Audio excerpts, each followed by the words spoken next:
कुछ दिनों पहले ये वीडियो वायरल हो गया था, जहां एक फॉरेन टूरिस्ट पर भारत में अटैक हुआ। होली के समय एक जापानीज लड़की के साथ कुछ लड़कों ने बदतमीजी की। इंटरनेट पर आपको ऐसे हजारों वीडियोस मिलेंगे जहां पर इंडियन लोग फॉरेनर्स को तकलीफ देते हैं, उनसे गलत बर्ताव करते हैं और भारत का नाम खराब करते हैं। भारत दुनिया का सबसे सुंदर देश है। हिमालय के पर्वत, केरला के समुद्र तट, राजस्थान के रेगिस्तान और मेघालय के वाटरफॉल, क्या नहीं है भारत के पास? बस एक बात, टूरिस्ट। दुबई एक शहर है और भारत एक देश, लेकिन दुबई में 16 मिलियन टूरिस्ट आते हैं और भारत में सिर्फ 10 मिलियन। That's it. और इसका इम्पैक्ट हमारे होटल्स पर, हमारे बिजनेसेस पर, हमारी इकोनॉमी पर होता है। ये देश हमारा है और अगर हमें सुपर पावर बनना है तो हमारी इकोनॉमी के हर प्रॉब्लम को सुलझाना होगा। और इसीलिए इस वीडियो के एंड में हम कुछ सोल्यूशंस भी डिस्कस करेंगे जो हर इंसान तक पहुंचने जरूरी है। अगर आपको हमारी बातों में सेंस लगता है तो प्लीज हमें सब्सक्राइब या फॉलो करना ना भूलिए। ये आपके लिए तो फ्री है, लेकिन इससे हमारी बहुत हेल्प होती है। चैप्टर 1, भारत का ब्रांडिंग प्रॉब्लम। चलिए कुछ नंबर्स देखते हैं। भारत में पैंडेमिक के पहले 10.93 मिलियन फॉरेन टूरिस्ट आए थे, लेकिन इन कंपैरिजन उसी साल वियतनाम में 18 मिलियन टूरिस्ट आए, थाईलैंड में 39.8 मिलियन टूरिस्ट आए, सिंगापुर में 19.1 मिलियन टूरिस्ट आए।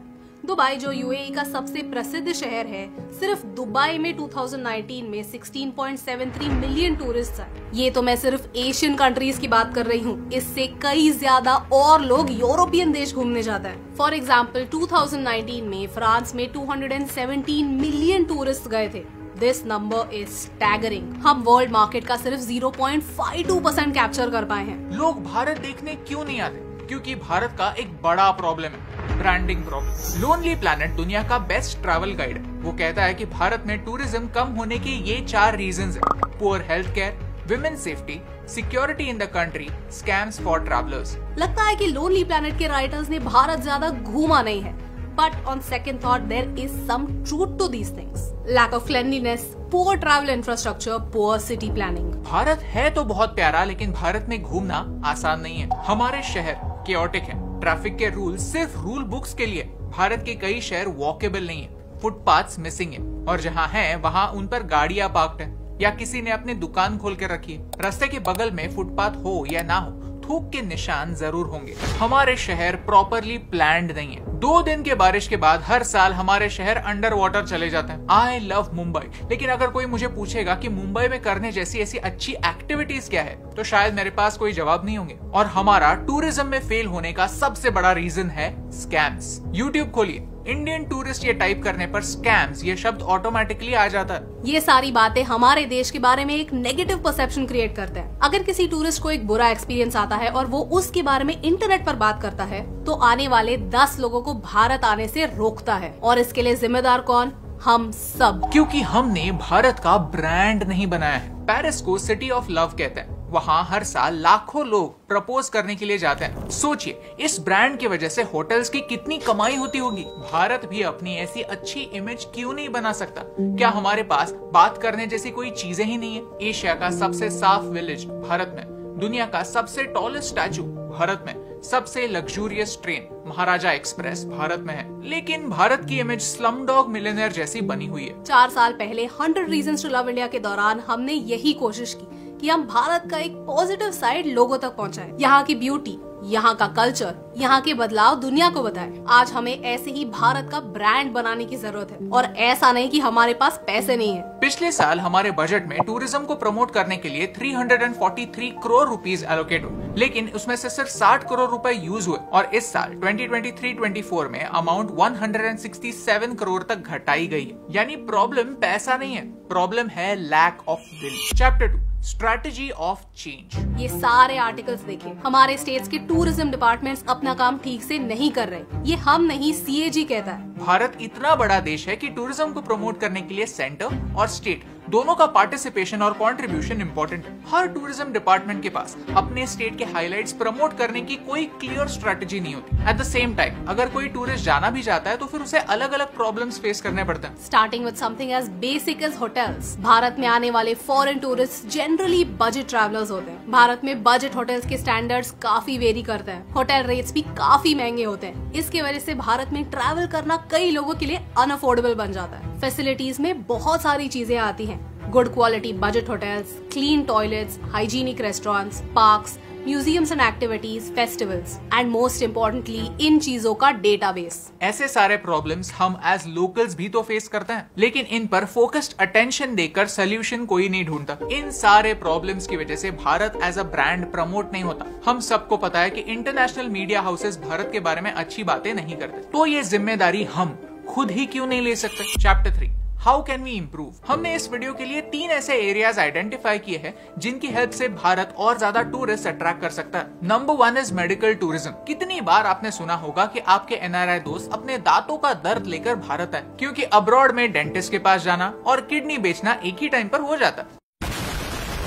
2020-21 में भारत मेडिकल टूरिज्म इंडेक्स में 10th रैंक पर था। 2021 में 3 लाख लोग मेडिकल फैसिलिटीज अवेल करने के लिए भारत आए। ग्लोबल मेडिकल टूरिज्म और वेलनेस इंडस्ट्री 2025 तक $182 बिलियन की इंडस्ट्री होगी और भारत इसका बड़ा पार्ट होना चाहता है। भारत सरकार ने हील इन इंडिया नाम का एक कैंपेन शुरू किया ताकि लोग भारत में आकर मेडिकल ट्रीटमेंट ले सकें। जो प्रोसीजर USA में $100,000 में होता है या UK में $40,000 में, वो भारत में $5,000 या $10,000 में हो सकता है। फिलहाल तो भारत में Afghanistan, Pakistan, Oman, Bangladesh, Maldives, Nigeria, Kenya, Iraq से मेडिकल टूरिस्ट आ रहे हैं। हमें इस पूल को और बड़ा करने की जरूरत है। हम बाकी देशों के मेडिकल ट्रैवलर्स को भी टारगेट कर सकते हैं। आइडिया ये है कि पूरा पैकेज मेडिकल ट्रैवलर्स को दिया जाए ताकि उसमें उनकी सारी जरूरतें पूरी हो। एट द सेम टाइम कई ट्रैवलर्स वेलनेस और रिलैक्सेशन के लिए भी ट्रैवल करते हैं। केरला अपने आयुर्वेदिक रिट्रीट्स और ट्रीटमेंट्स की वजह से कई फॉरेन ट्रैवलर्स को अट्रैक्ट करता है। मेडिकल टूरिज्म एक काफी इंटरेस्टिंग टॉपिक है जिस पर एक पूरा डिटेल्ड वीडियो हम जल्दी बनाएंगे। Number 2 is MICE tourism. MICE मतलब चूहे नहीं। It stands for meetings, incentives, conferences and exhibitions. ये एक काफी बड़ा मार्केट है, बिजनेस ट्रैवलर्स का मार्केट, और भारत इस मार्केट का सिर्फ 1% होल्ड करता है। लेकिन इस सेक्टर में ग्रोथ का पोटेंशियल काफी हाई है। ग्लोबल माइस इंडस्ट्री 2028 तक $1.6 ट्रिलियन हिट करेगी। भारत में भी माइस इवेंट्स ने एक स्टडी के हिसाब से 35,000 करोड़ जनरेट किए थे। अक्सर माइस ट्रैवलर्स अकेले ट्रैवल नहीं करते, अपने साथ अपनी फैमिली या फिर किसी कलीग को लेकर आते हैं, और किसी दूसरे देश काम से जा ही रहे हैं तो घूम के भी आते हैं। भारत ने साल 2019 में 158 मीटिंग्स कंडक्ट की। इसकी वजह से वो ICCA रैंकिंग्स में दुनिया में 28th रैंक पर। और ज्यादा एग्जीबिशंस और मीटिंग्स होस्ट करके भारत अपनी रैंकिंग बढ़ा सकता है। हर साल हम दुनिया का सबसे बड़ा क्रिकेट इवेंट होस्ट करते हैं, IPL। लेकिन IPL देखने फॉरेन टूरिस्ट नहीं आते, क्योंकि हमने IPL को एज एन एक्सपीरियंस कभी पैकेज ही नहीं किया। हमने दुबई एक्सपो देखा, फ्रांस का वीवा टेक देखा और COP27 भी देखा। And we are sure that a big organisation of this level can be organised very well in Bharat. बस हमें अच्छे मार्केटिंग और पिचिंग की जरूरत है। इस पर मिनिस्ट्री ऑफ टूरिज्म ने एक रिपोर्ट भी कमीशन किया था, जिसमें एक मेन प्रॉब्लम या डेफिशिएंसी यही थी कि भारत की कॉन्फ्रेंस प्रमोशन बोर्ड को प्रॉपर मार्केटिंग और पिचिंग करना नहीं आता। कॉन्फ्रेंसेस और इवेंट्स के लिए एक बिडिंग प्रोसेस होता है और भारत के लोगों को बिडिंग एक्सपीरियंस नहीं था। एज अ रिजल्ट हमें काफी बड़ी अपॉर्चुनिटी खो रहे हैं। हम जब दुबई में इवेंट्स के लिए गए थे तब दूर से ऑब्जर्व करने पर पता चला कि UAE खुद को इवेंट्स का हब बनाना चाहता है, क्योंकि जो ट्रैवलर्स माइस इवेंट्स के लिए जाते हैं वो नॉर्मल ट्रैवलर्स से 4 गुना ज्यादा खर्च करते हैं। 19% माइस ट्रैवलर्स अपने साथ एक कंपेनियन को लाते हैं और 39% लोग प्री या पोस्ट इवेंट देश में कुछ समय बिताते हैं। दुबई ने एक्सपो की वजह से 24 मिलियन टूरिस्ट देखे। इन टूरिस्ट ने होटल्स में स्टे किया, रेस्टोरेंट्स में खाना खाया और दुबई के मॉल्स में शॉपिंग भी की। एज अ रिजल्ट UAE की इकोनॉमी को बहुत बड़ा बूस्ट मिला। एंड दैट्स व्हाई अगर हमें टूरिज्म बढ़ाना है तो हमें बिजनेस ट्रैवलर्स पर भी फोकस करना पड़ेगा। Number 3 spiritual tourism. जब हम बिहार के नालंदा यूनिवर्सिटी में गए थे तब हमने नोटिस किया कि वहाँ पर कई सारे फॉरेन टूरिस्ट आए थे, क्योंकि नालंदा एक यूनिवर्सिटी के साथ साथ एक बुद्धिस्ट मेडिटेशन सेंटर भी हुआ करता था। लेकिन उनके लिए वहाँ ऑलमोस्ट नेग्लिजिबल फैसिलिटीज थे। कोई ऑडियो गाइड नहीं था। अक्रॉस द रोड एक म्यूजियम था, लेकिन वहाँ भी ना के बराबर फैसिलिटीज थे। नालंदा के एंट्रेंस के बाहर बहुत बेसिक फूड फैसिलिटीज थी। मैंने बिहार टूरिज्म का वेबसाइट देखा और उन्होंने एक पूरा सेक्शन बुद्धिस्ट सर्किट के लिए डेडिकेट किया हुआ है। स्पिरिचुअल टूरिज्म एक काफी इंपॉर्टेंट और एसेंशियल रास्ता है फॉरेन टूरिस्ट को भारत में लाने का। भारत की सबसे बड़ी फेलियर यही है कि हमने हमारे फेस्टिवल्स की डाइवर्सिटी कहीं रिकॉर्ड ही नहीं की है। कितने सारे फेस्टिवल्स हैं जिनका इम्पोर्टेंस, कल्नरी डाइवर्सिटी लोगों को पता ही नहीं है और ना कि उसकी सेलिब्रेशन में लोग शामिल हो सकते हैं। नीति आयोग ने स्पिरिचुअल टूरिज्म पर फोकस करके एक रिपोर्ट भी निकाली। नीति आयोग ने इस रिपोर्ट में चाइना का एग्जाम्पल दिया। कि वो अपने बुद्धिस्ट मॉन्यूमेंट्स को मेंटेन करते हैं और फेस्टिवल्स ऑर्गेनाइज करते हैं ताकि उनमें लोग शामिल हो। भूटान में बुद्धिज्म को गवर्नमेंट सपोर्ट मिलता है और इंडोनेशिया ने एक टेम्पल को रिस्टोर करके उसको यूनेस्को वर्ल्ड हेरिटेज स्टेटस दिलवाया है। स्पिरिचुअल टूरिज्म को बढ़ावा देने के लिए हमें इंफ्रास्ट्रक्चर पर ध्यान देना होगा। फॉर एग्जाम्पल, रोड और एयरलाइन कनेक्टिविटी डेवलप करना ताकि लोग स्पिरिचुअल लोकेशंस पर आसानी से पहुंच सके। और टेम्पल कॉम्प्लेक्स के साथ साथ कोई एक्टिविटी भी ऑर्गेनाइज करने की जरूरत है। फॉर एग्जाम्पल, लास्ट ईयर हम उज्जैन गए थे उज्जैन महाकाल कॉरिडोर देखने, लेकिन हमें उज्जैन में कोई भी अच्छा होटल नहीं दिखा जहाँ हम रह सके।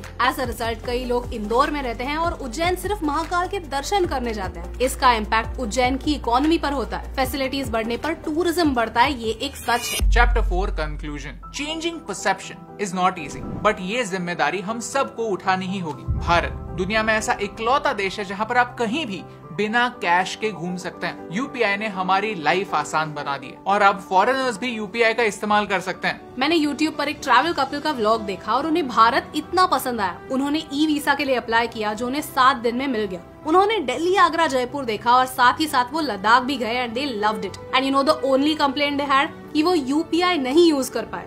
भारत में लैंड करने के बाद एयरपोर्ट पर कियोस्क्स होते हैं जहां पर फॉरेनर्स अपने यूपीआई ऐप में पैसे लोड कर सकते हैं और किसी भी क्यूआर कोड को स्कैन करके पेमेंट कर सकते हैं। वापस जाते समय पैसे कन्वर्ट करके वापस भी ले जा सकते हैं। This is so cool and this is what we need to tell the people that they can get a truly cashless experience when they come to India. Foreign travel करने के बाद मेरे लिए एक बात क्लियर हो गई है कि जितना सेफ मैं मुंबई में फील करती हूँ उतना सेफ मैं शायद न्यूयॉर्क में भी नहीं फील करती। रात गए मुंबई के लेडीज कंपार्टमेंट में पुलिस होती है ताकि कोई बदतमीजी ना हो। टैक्सी ड्राइवर्स फ्रेंडली होते हैं जो मुझे ये छोटी बहन या छोटी बेटी जैसे ट्रीट करते हैं। और रात को कितने भी बजे घर आऊँ, रास्ते पर हमेशा लोग रहते हैं, तो ऐसा नहीं लगता कि मुंबई इज नॉट सेफ। ये हम शायद मुंबई के बारे में कह सकते हैं, लेकिन क्या हर सिटी, हर टूरिस्ट प्लेस ये सेम कह सकता है? I don't think so. ये हमें बदलना होगा। भारत का खाना दुनिया का बेस्ट खाना है, ये एक ओपिनियन नहीं, ये एक फैक्ट है। हमें हमारी कुलिनरी डाइवर्सिटी को कैपिटलाइज करना ही होगा। इंडियन फूड का मतलब सिर्फ बटर चिकन या चिकन टिक्का मसाला नहीं होता।